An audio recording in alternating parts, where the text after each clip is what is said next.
Köszöntöm a kedves nézőket, Bede Róbert, a TV Paprika séfje vagyok. Az előző műsorunkban bemutattuk azokat az alapanyagokat, melyekből egészséges, a közétkeztetési rendeletnek is megfelelő menüt lehet összeállítani. Mai videónk célja az, hogy beszéljünk azokról a konyhatechnikai eljárásokról, módszerekről, melyeknek segítségével a maximumot hozhatjuk ki az alapanyagokból. Meghívott vendégeim ebben lesznek segítségemre, hogy az ehhez kapcsolódó menüt összeállítsuk. Most pedig szeretném, hogyha a vendégeim mondanának pár szót magukról. Kedves Éva? Dr. Martos Éva vagyok, az OGI Országos Élelmezés és Táplálkozás Tudományi Intézet főigazgatóságának a főigazgató helyettese. Árpád? Asztalos Árpád vagyok, a Debreceni Egyetemnek a vendéglátásának a vezetője vagyok, és kollégámat mutatnám be, aki az egyik séfünk. Gyurján Zsolt vagyok, mesterszakács, a Debreceni Egyetem konyhafőnöke. Zsolt, akkor én azt gondolom, hogy nem is érdemes húzni az időt. Milyen menüvel készültél nekünk? Úgy hoztunk egy karalábi levest, amit gazdagítani fogunk egy kis reszelt sárgarépával, és egy kis frissen, apróra vágott petrezselyemzölddel.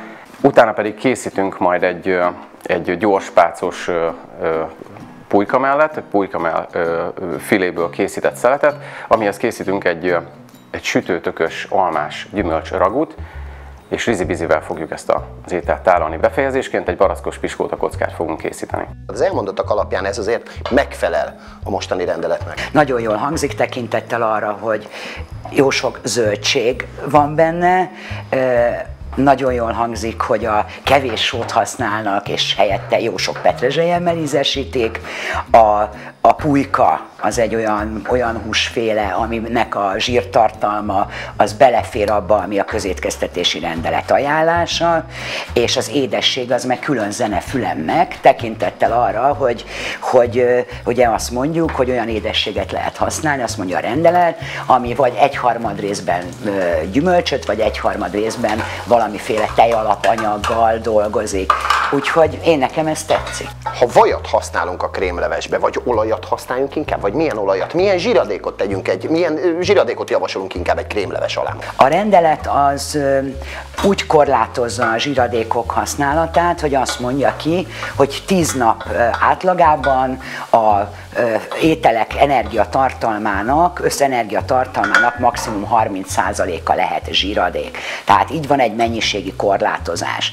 Hogy milyen zsiradékot használjunk, a rendelet kitér arra, hogy például egy süteménykészítésnél használható a vaj, használható margarin is, de az fontos, hogy összességében ezt a 30%-ot nem lépheti túl.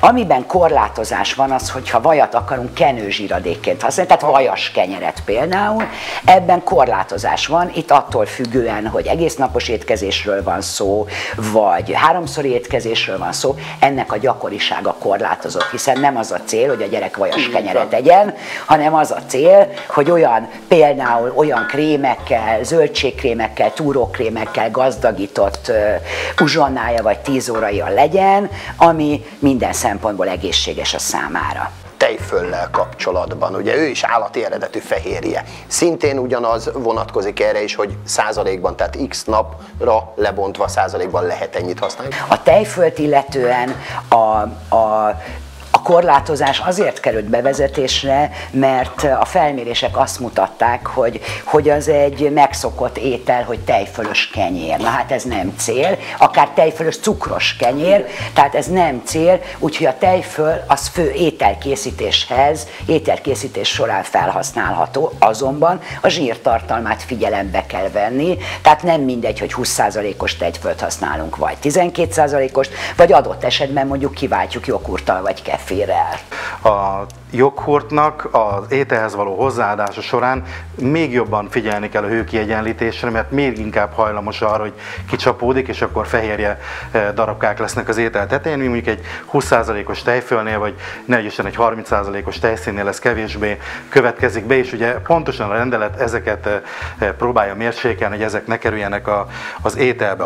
Én hiszek abban, hogy az egészséges is lehet finom, hogyha úgy használjuk a zöld fűszereket, mint például itt látok is hirtelen legalább 2, hogy megfelelő kreativitással, akkor igenis nagyon-nagyon finom ételeket lehet készíteni, és a felméréseink azt mutatják, hogy a gyerekeknek először szokatlan, de utána 3 hét múlva már hiányolják is. Mint ahogy a húsnak a sütése se úgy működik, hogyha én be akarok valamit pácolni, akkor pikpak a sütés előtt összekenem valamivel, nem? Ezt egy picivel előttem, éppen látom, hogy tervezett igen, pácolni. éppen egy összetett dolog, ugye itt a főzés, míg a leves elkészül, addig én egy másik munkafolyamat is vagy meg tudok csinálni, ugye itt a főételhez előkészülve be akarom pácolni itt ezt a pulykamát egy pici balzsamecettel, olívaolajjal, valamint egy minimális citromborssal. Mondjuk a balzsamecetet helyettesíthetnénk-e szójaszósszal? Őszintén szólva, bár a szójaszósz az a rendeletben nem tiltott, de nem nagyon szeretjük a szójaszósznak használni, tehát részben sós, és részben pedig, hát ugye a szójáknak jelentős része az genetikailag módosított élelmiszernek tekinthető, úgyhogy a szójáért nem nagyon rajongunk. Úgy látom, hogy a krémleves le lett közben turmixolva, illetőleg a sűrítés is elkezdődött. Tehát saját anyagával van sűrítve a krémleves. Sűrítjük, és egy kis tejföllel fogjuk gazdagítani, dúsítani, amit úgy fogunk beletenni, elkerülve, hogy összecsapódjon, tehát kicsapódjon és összekapja a levesünket, hogy hőkiegyenlítünk. Tehát a forróbb közegből teszünk ugye a tejfölhöz, és így nagyjából azonosra hozzuk a hőmérsékletét, és így fogjuk hozzáadni a levesünkhöz. Mérsékeljük alatt a hőt. Ennél egészségesebb sűrítési eljárás nem bírok elképzelni. Mielőtt összeturmixoltuk, a megpuhult alapanyagokból a csésze aljára szedtünk egy picit mozaiknak, és erre fogjuk rászedni az elkészült levest.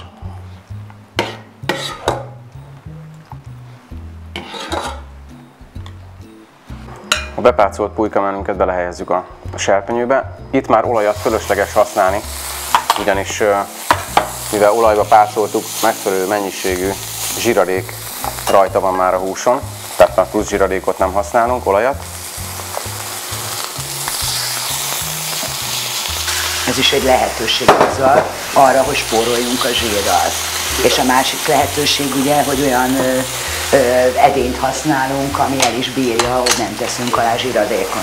Sőt, nagyobb mennyiségben, sütőben, kombisütőben, tepsiben is még kevesebbet kell használni, és hogyha kellően föl van forrósítva, az az edény, amiben dolgozunk, nem fog leragadni az ételünk.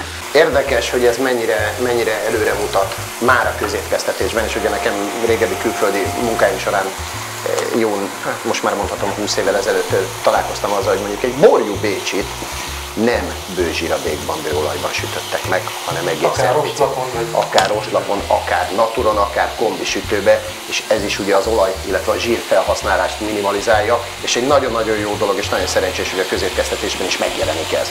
Közben én hozzákezdek a gyümölcsragóhoz itt a másik oldalt. Egy pici, minimális vajjal fogom indítani. Tényleg csak egy minimális vajjal. Először bele fogom rakni a sütőtököt, és ennél a ragunál semmiféle sűrítési eljárást nem fogunk használni, hanem itt a gyümölcsökből kioldódó anyagok fogják magának a mártásnak a sűrűségét megadni, és ezt így fogjuk majd mellé rakni. Én azt gondolom, hogy egy picit nem árt, hogyha föl kell kötni a nadrágot, hiszen ez egy egészen új kihívás, és ennek meg kell tudni felelni. És nagy felelősség. Oda került az alma a sütőtök mellé, és ő is egy picit szépen karamellizálódott.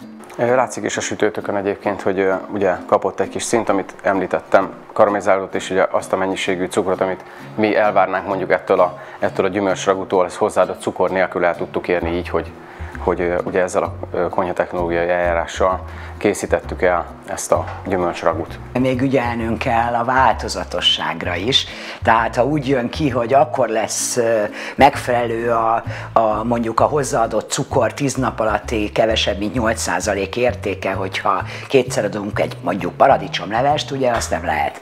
Tehát még ez nehezít egy kicsikét az életet. Én azt gondolom, hogy ha nincs is számítógépes program, természetesen nagyon jó, ha van, és jobb, ha van, tehát mindenkinek arra kell törekedni, de azért volt olyan, hogy ez nem volt. Én nem mondom, hogy ez egyszerű, de azért meg lehet csinálni, hiszen amiről szó van, az a hozzáadott cukor. Tehát ugye mit kell tegyek? Ha betartom a rendeletnek azokat a részeit, mi például előírja, hogy ha teját adok mondjuk egy 10 óraihoz, adott esetben télen egy teját, ugye már is kiválthatom a cukrot, hogyha egy jó gyümölcsteját használok fel, vagy sokkal kevesebb cukrot teszek bele, mint eddig, hiszen előfordult olyan a felméréseink szerint, hogy 15-20%-os cukortartalmú teját kínáltak a gyerekeknek. Úgyhogy ez nem véletlen ez az előírás, vagy például ilyen trükköket alkalmazok, hogy sütőtököt használok fel, és nem adok hozzá cukrot. Én azért megkérdezném, Éva, hogy rizi-bizibe, ha ilyenkor úgy gondoljuk, hogy belefér az adott mennyiségbe, vagy beleférhet vajat vagy reszelt sajtot, beleteszünk? Hát a napi, ahogy itt készítettük ezeket az ételeket, a felhasznált zsiradékokat nézve, ha egy napi 3-szor étkezést kell biztosítani, mondjuk egy olyan étkezés típusról van szó, én akkor már itt megspórolnám a vajat ennél a rizi-bizinél, igen. Viszont abban az esetben, hogyha teljes roston sütöttük volna a húst, akkor lehet, hogy egy nagyon pici kis reszelt sajttal meg lehetne szórni még a rizi-bizit, mert onnan felszabadul annyi zsiradék. Értem. Érzésem szerint lehet, hogy vékony jégre tévedtünk, hiszen jön a desszert.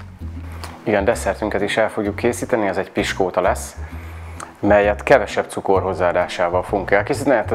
Tradicionálisan mindenki tudja, hogy a tojásonként ugye megfelelő mennyiségű lisztet és cukrot használunk a piskóta készítéséhez. Itt a cukor mennyiségének a felét fogjuk csak felhasználni, és úgy fogjuk elkészíteni a piskótát egy kis barackkal. Figyelnünk kell azonban arra például, hogy a rendelet előírja azt, hogy azoknak a gyerekeknek, akik diétás étkezésre szorulnak, hogy azoknak a közétkeztető mit biztosít. Ugye kötelező a rendelet szerint, legalábbis az ellátott szempontjából, tehát a gyereknek biztosítani kell az orvos által, szakorvos által előírt diétát. Ugye mi a leggyakoribb említésre került? Ugye a gluténmentes, a tejfehérje érzékenység, tejcukorérzékenység, és még számos válfaja lehet.